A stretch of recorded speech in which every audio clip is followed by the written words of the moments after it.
Hello students, welcome back to the online classes of other group of education Lily Laxman. हमने अपने last video में chapter 1 complete कर लिया था। आज हम आपका सेकंड चैप्टर स्टार्ट करेंगे जिसका नाम क्या है, एटॉमिक स्ट्रक्चर यानी कि परमाणु की संरचना। आज हम परमाणु की संरचना के बारे में जानेंगे। तो इससे पहले सबसे पहले परमाणु की संरचना जाननी है तो परमाणु क्या होता है, परमाणु की डेफिनेशन लिखनी है आपको। मैंने आपको इंट्रोडक्शन में भी बता दी थी, फिर से आज आपको लिखनी है फर्स्ट हेडिंग परमाणु।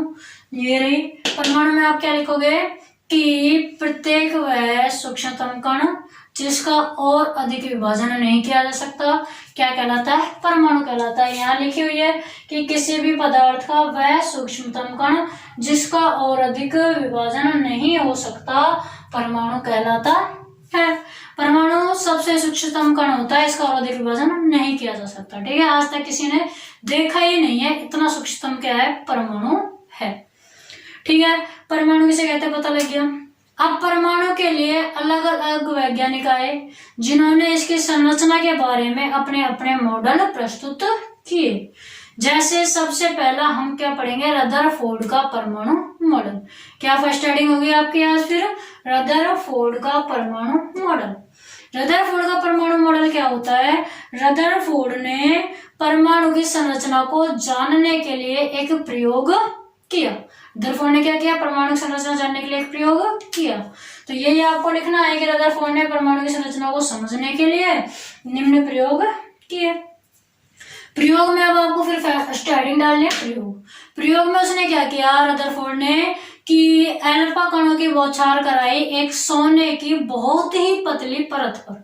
उसने रदरफोर्ड ने सोने की बहुत ही पतली पर्णिका ली, लगभग 0.04 mm की। ठीक है ना, इतनी पतली पर्णिका थी, बहुत पतली पर्णिका ली और उसने क्या किया, उस पर्णिका पर अल्फा कणों की बौछार कराई। अल्फा कण होते हैं आपके 2 हीलियम 4, हीलियम के जो कण होते हैं अल्फा कण। अल्फा कणों की क्या कराई, उसने बौछार कराई और फिर उन अल्फा कणों की स्थिति को जानने के लिए उसने क्या कर दिया, जो पर्णिका थी पर्णिका के पीछे जिंक सल्फाइड से लेपित एक पर्दा रखा। जिंक सल्फाइड से क्यों लेपित किया, क्योंकि जिंक सल्फाइड में अपनी खासियत होती है ये एक कि इस पर जो प्रतिबिंब बनता है कुछ भी, या अपनी वो कैचिंग जो ये करती है ना, वो क्या होती है इसकी बहुत अच्छी बनाती है प्रतिबिंब। इस पर क्या है, चमकता है, जिंक सल्फाइड पर प्रतिबिंब चमकता है, मतलब इस पर ज्यादा अच्छी अपनी लैंग्वेज में बोले जैसे अच्छी पिक्सल का कैमरा होता है ना, ऐसे जिंक सल्फाइड से लेपित क्यों रखा, क्योंकि जिंक सल्फाइड पर उसकी क्वालिटी बढ़ जाती है। ठीक है, ये जिंक सल्फाइड की खासियत है। तो उसने प्रयोग किया, प्रयोग में ये लिखा जो मैंने आपको बताया, ये आप यहाँ से पॉज करके वीडियो को लिख सकते हो। ठीक है, सारे कुछ जो मैंने बोला वही यहाँ लिखा हुआ है कि रदरफोर्ड ने सोने की पतली पर्णिका लगभग 0.04 mm पर अल्फा कणों की क्या कराई, बौछार कराई। पर्णिका से टकराने के बाद अल्फा कणों की स्थिति को जानने के लिए पर्णिका के पीछे जिंक सल्फाइड से लेपित पर्दा रखा। अब उसे प्रेक्षण क्या क्या प्राप्त हुए, तो प्रेक्षण प्राप्त क्या हुए उसके लिए पहले हम इसको फिगर बना लेते हैं। फिगर बना लोगे, प्रेक्षण भी आपको याद करने की जरूरत नहीं पड़ेगी। देखो फिगर क्या किया, उसने पहले तो सोने की एक पतली पर्णिका ली। हमने मान लिया वो पर्णिका इस प्रकार है, ये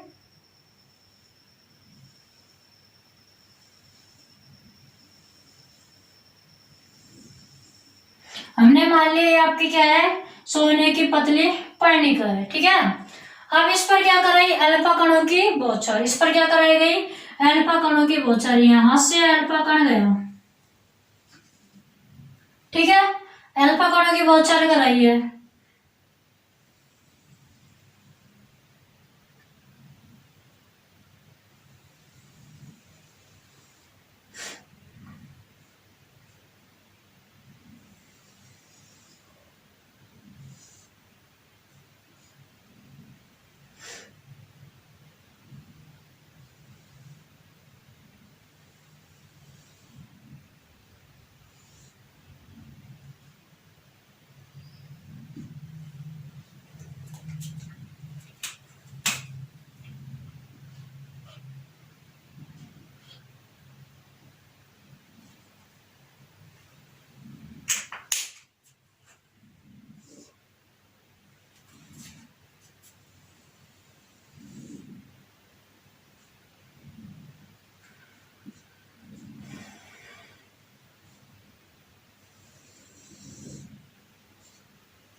ये आपको फिगर याद रखना है।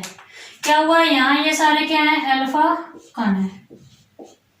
अल्फा कण जा रहे हैं सबसे, ये गया, ये सारे क्या है, अल्फा कण है।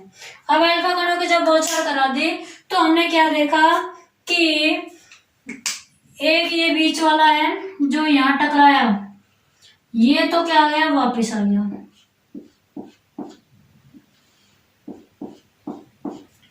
देखो प्रेक्षण क्या प्राप्त हुए, प्रेक्षण में हमें क्या दिख रहा है यहाँ पर कि जब अल्फा कणों की बौछार कराई है तो अधिकांश अल्फा कण तो बाहर निकल गए पर्णिका से। देखो ये वाला बाहर गया, ये भी बाहर गया, ये बाहर गया, ये बाहर गया, 5 अल्फा कण लगभग आपको दिख रहे हैं। उसमें बहुत सारे अल्फा कण कराए थे, बहुत सारे क्या हुए, बाहर निकल गए। तो प्रेक्षण में पहला प्रेक्षण क्या होगा कि अधिकांश अल्फा कण सोने की पर्णिका को पार करके बिना विक्षेपित हुए, मतलब बिना विचलित हुए, ना इधर इधर कहीं नहीं मुड़ेंगे, बिना विचलित हुए सीधे बाहर निकल जाते हैं। फर्स्ट प्रेक्षण। सेकंड प्रेक्षण में आपको क्या लिखना है कि देखो लगभग 20,000 में से 2000 में से एक कण, लगभग किसमें से, 2000 में से एक कण क्या हो रहा है, समकोण पर विक्षेपित हो रहा है। जो भी कण आपके इन कक्षकों के या पर्णिका के यहाँ मिलेंगे कोने पर, वो क्या हो रहे हैं, 90 डिग्री पर विक्षेपित हो रहे हैं। तो पहला आपने देखा कि अधिकांश अल्फा कण सीधे बाहर निकल जाते हैं। लगभग 2000 में से एक कण समकोण पर विचलित हो जाता है। ये समकोण पर विचलित हो गया, मतलब कि सीधा नहीं गया, क्या बना लिया इसने, समकोण पर विचलित हो गया, समकोण पर चला गया, ऐसे नीचे से ये गया, ठीक है। और फिर तीसरा स्टेप क्या हुआ कि लगभग 20,000 में से एक कण, लगभग 20,000 में से एक कण क्या कर रहा है, वापस अपने मार्ग को लौट आ रहा है। लगभग 20,000 में से एक कण पर्णिका से टकराएगा और टकरा कर वापस लौट आएगा। ये आपके क्या होंगे, प्रेक्षण। तो आपको प्रेक्षण में लिखना है, देखिए ये आपको बनाना है, इसमें लिखना है रदरफोर्ड का परमाणु मॉडल, इसमें नीचे आपको लिखना है रदरफोर्ड का परमाणु मॉडल, ठीक है, रदरफोर्ड का परमाणु मॉडल। 2 चित्र बनेंगे इसमें, अभी एक और बनाएंगे। अब आपको इसमें क्या लिखना है,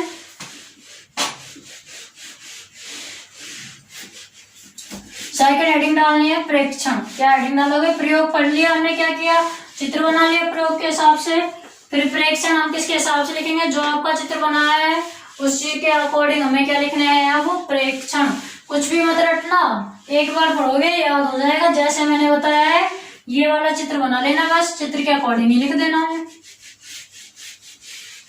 एक बार पढ़ लोगे याद हो जाएगा, आज की आज याद कर लेना, वरना फिर बढ़ता जाएगा। ये चैप्टर भी बहुत लेंथी है, फिर कभी होगा भी नहीं। क्या है अब नेक्स्ट हेडिंग, प्रेक्षण। प्रेक्षण में पहला क्या देखा हमने कि अधिकांश अल्फा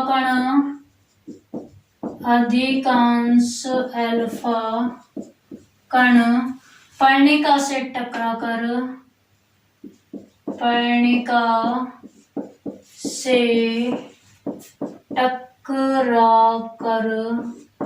बिना विचलित हुए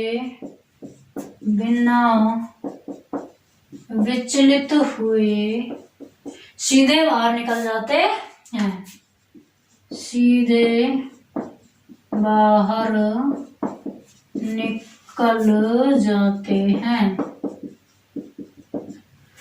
सेकंड में आप क्या लिखोगे, लगभग 2000 में से एक कण 90 डिग्री के कोण पर विचलित हो जाता है, विचलित या विक्षेपित हो जाता है, मतलब 90 डिग्री के कोण पर वो मुड़ जाता है, ठीक है ना। विक्षेपित भी लिख सकते हो आप, यहाँ क्या लिख सकते हो, विक्षेपित। नेक्स्ट आप क्या लिखोगे कि लगभग 20,000 में से एक कण पर्णिका से टकराने के पश्चात पर्णिका में किसी चीज से टकराएगा, ठीक है ना। पर्णिका में टकराने के पश्चात पर्णिका से टकराकर वापस या पुनः अपने मार्ग पर लौट आता है, अपने मार्ग पर लौट आता है। यह उसके क्या है, प्रेक्षण। अब प्रेक्षण के आधार पर फिर उसने निष्कर्ष निकाले। क्या निकाले, निष्कर्ष।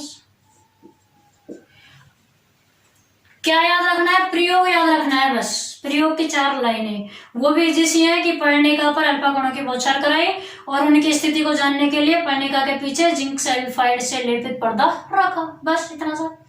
फिर हुआ क्या, प्रेक्षण। चित्र से सारे याद हो जाएंगे, चित्र याद रखना। क्या हुआ था, अधिकांश अल्फा कण सीधे बाहर निकले थे, कुछ अल्फा कण यानी कि 2000 में से एक अल्फा कण क्या हुआ, 90 डिग्री पर विक्षेपित हुआ।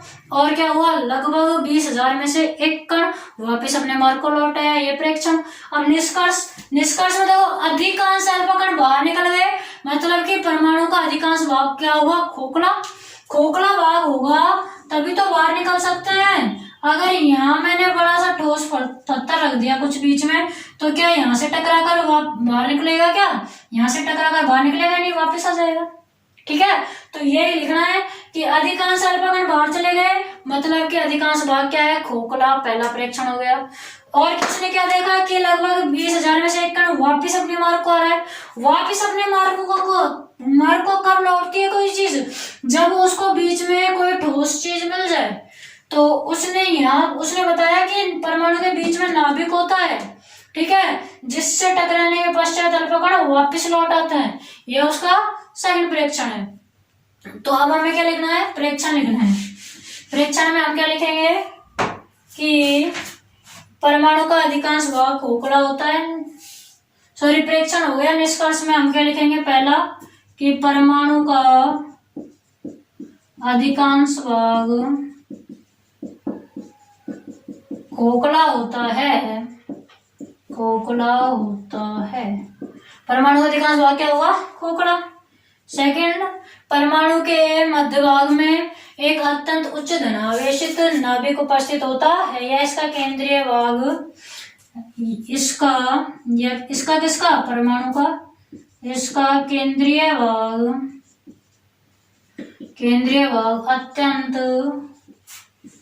उच्च धनावेशित होता है। तभी तो टकरा कर वापस लौट आया था कि अत्यंत उच्च धनावेशित होता है, धनावेशित होता है, जिसे परमाणु का नाभिक कहते हैं, जिसे परमाणु का नाभिक इंग्लिश में बोलते हैं न्यूक्लियस, न्यूक्लियस कहते हैं।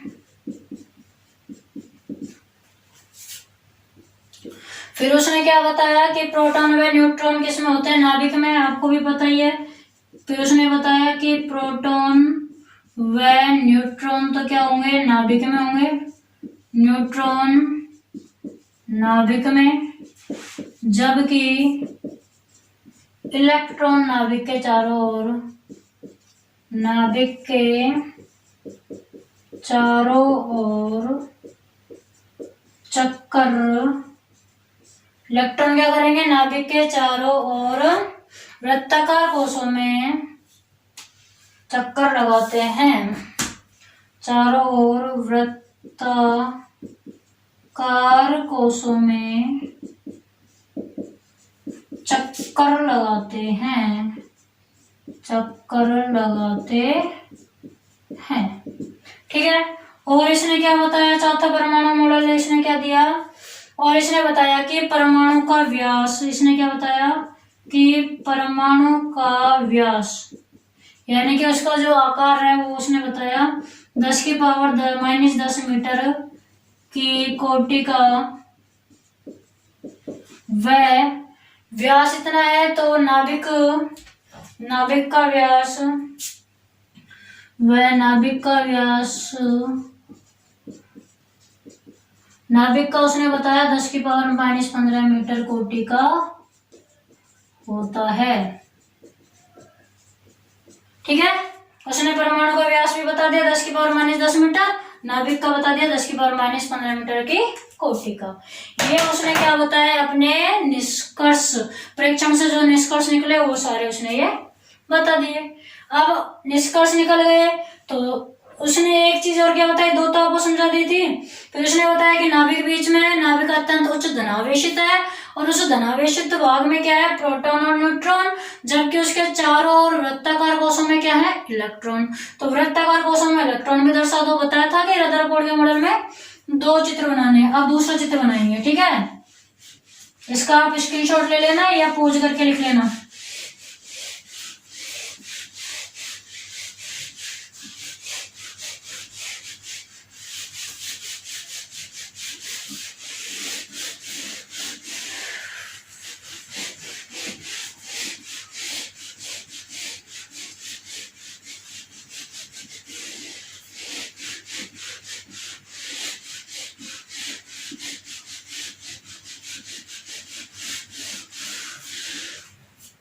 तो अब वृत्ताकार कोश बना दो चारों ओर। देखो ये आपका नाभिक हो गया, ये पहला कोश, दूसरा कोश, तीसरा कोश, चौथा कोश, चारों ओर हमने क्या बना दिया, वृत्ताकार कोश।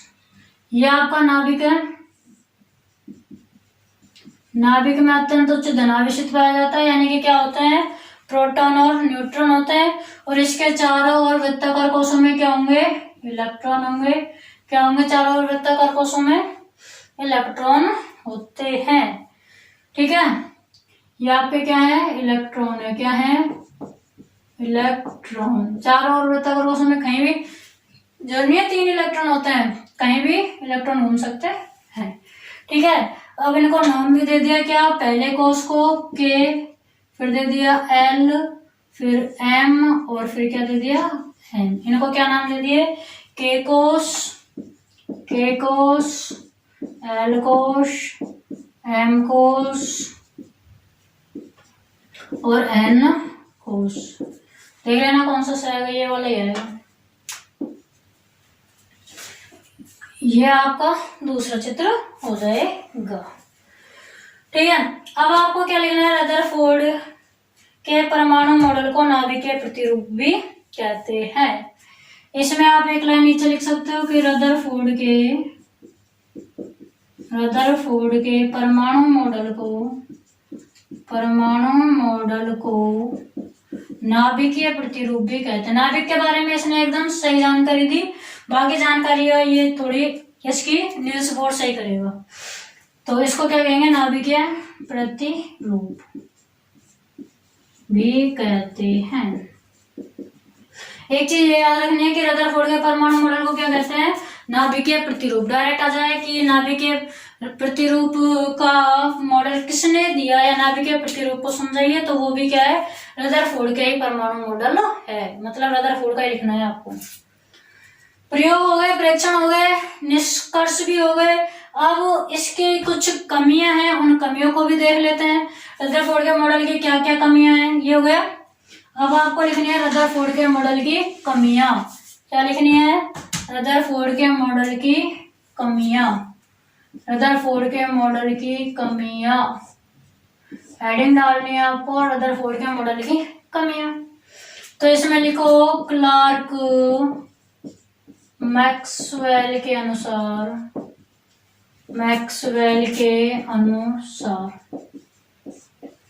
यदि रदरफोर्ड ने क्या बताया था कि इलेक्ट्रॉन के चारों ओर चक्कर लगाते रहते हैं सतत, तो फिर इसका विरोध क्लार्क मैक्सवेल ने किया। क्लार्क मैक्सवेल ने कहा कि यदि इलेक्ट्रॉन नाभिक के चारों ओर घूमता है, यदि इलेक्ट्रॉन नाभिक के चारों ओर घूमता है तो उसकी ऊर्जा में क्या होगी, कमी होनी चाहिए, जिससे अब ऊर्जा में कमी आएगी तो वो धीरे धीरे उसका परिक्रमण पथ क्या होगा, छोटा होगा, जिससे उसका परिक्रमण पथ छोटा होने लगेगा। क्या होने लगेगा?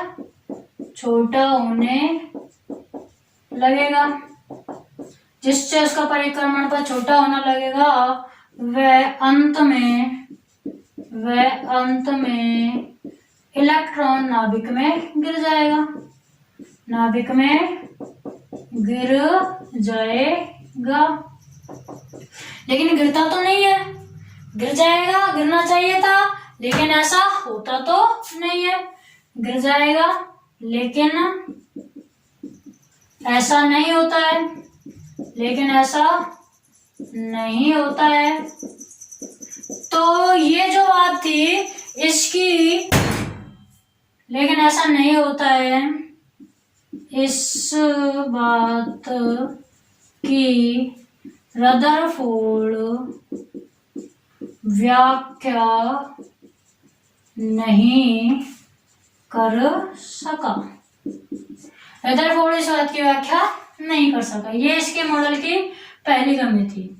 दूसरी कमी क्या थी इसके मॉडल की कि यदि इलेक्ट्रॉन नाभिक के चारों ओर घूमते हैं तो लगातार ऊर्जा का क्या होगा? उत्सर्जन होगा। और क्या होगा? प्राप्त स्पेक्ट्रम क्या होना चाहिए? सतत होना चाहिए। दूसरी कमी थी कि यदि इलेक्ट्रॉन लगातार चक्कर लगाते हैं, लगातार नाभिक के चारों ओर चक्कर लगाते हैं, नाभिक के चारों ओर चक्कर लगाते हैं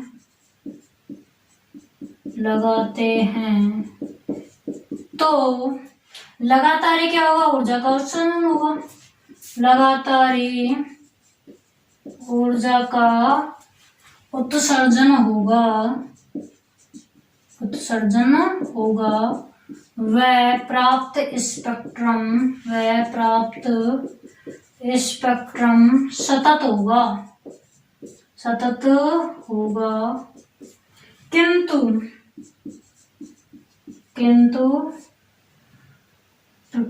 प्राप्त स्पेक्ट्रम असतत होता है। और रदरफोर्ड इस बात की भी कोई व्याख्या नहीं कर सका। रदरफोर्ड इसकी व्याख्या नहीं कर सका। देखो, रदरफोर्ड मॉडल की दो कमियां थी। कौन कौन सी थी? पहली कमी ये थी, रदरफोर्ड ने बताया था कि नाभिक के चारों ओर वृत्ताकार कोशों में इलेक्ट्रॉन घूमते रहते हैं मतलब लगातार चक्कर लगाते रहते हैं। तो हमें भी पता है कि लगातार कोई चीज घूम रही है तो उसकी एनर्जी तो कम होगी।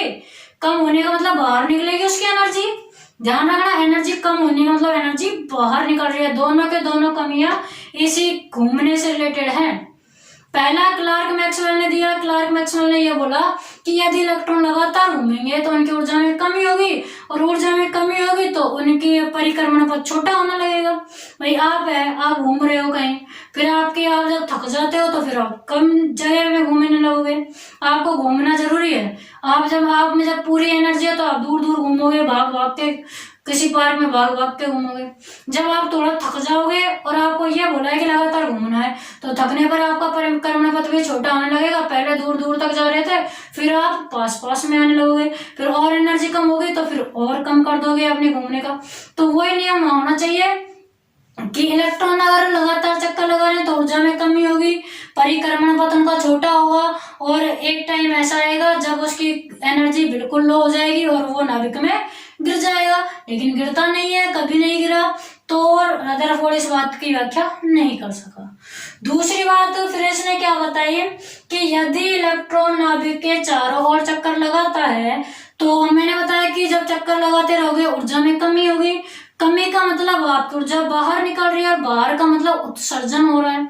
तो इलेक्ट्रॉन ऊर्जा का लगातार क्या होगा? उत्सर्जन। और ऊर्जा के उत्सर्जन से क्या प्राप्त होता है? स्पेक्ट्रम। ऊर्जा के उत्सर्जन से स्पेक्ट्रम प्राप्त हो रहा है। अगर लगातार ऊर्जा निकलेगी तो लगातार यानी कि सतत स्पेक्ट्रम, और अगर रुक रुक के निकल रही है ऊर्जा तो असतत। अब यहाँ वो कह रहा है कि लगातार ऊर्जा का उत्सर्जन होगा, अतः सतत स्पेक्ट्रम प्राप्त होना चाहिए, लेकिन हमें सतत स्पेक्ट्रम प्राप्त नहीं होता, क्या होता है, असतत स्पेक्ट्रम प्राप्त होता है। रदरफोर्ड इस बात की भी व्याख्या नहीं कर सका। ये रदरफोर्ड के मॉडल की कमियां थी। आज हमने रदरफोर्ड का मॉडल कंप्लीट कर लिया, आपको इसे लर्न करना है। कल हम पढ़ेंगे नील्स बोर का परमाणु model. Okay students, thank you.